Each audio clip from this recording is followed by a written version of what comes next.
Nababahala ang ilang eksperto sa dumaraming bilang ng kabataang na biktima ng cyber harassment nitong pandemya.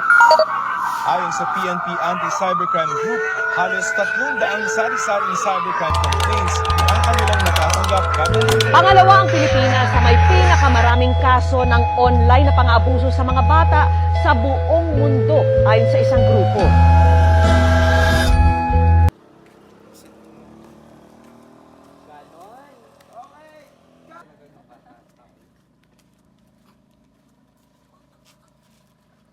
Guray, awan pa ito.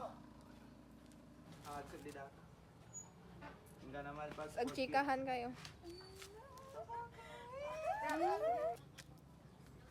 Perfect! For sure, maaga mabubuntis yan. May pakbay-akbay pa. Kaya nga. Ayun! Go. Uy, ate, mamaya na yan. Ano naman yun? May chismis. Patingin? Hala, di ba yan yung anak ni... Sino na yun? Auntie Gladyo. Di ba? Siya to. Hala, Taray po. maagang mabubuntis Ay, yun. ako. Pupost ka ba to? Oo. Sige. Maganda yan, maganda yan. Okay. Galingan mo naman.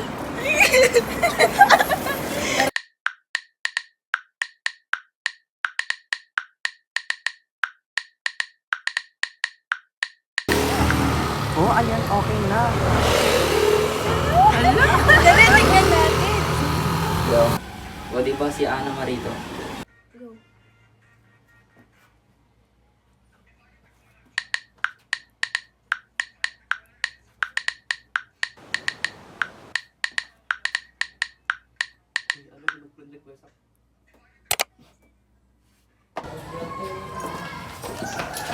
Ay, girl, kamusta na? Nakita ko yung post na ha. Okay lang, girl. Ayan mo sila, sanay na ako. Sanay ka na maging pokpok. Cut.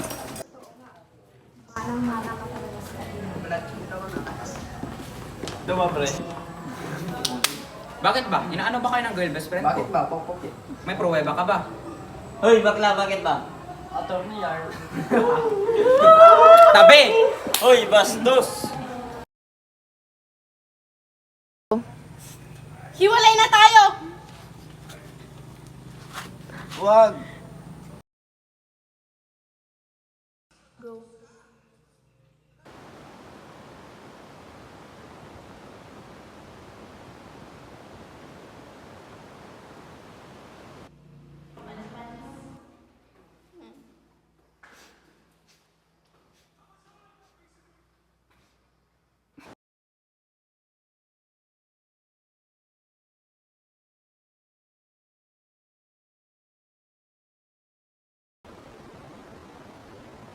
Teka.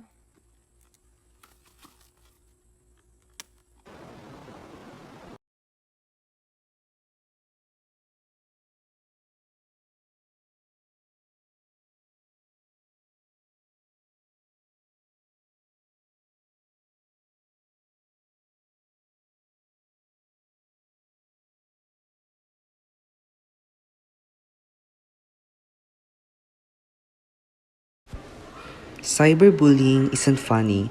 It can deeply hurt someone's feelings and affect their confidence.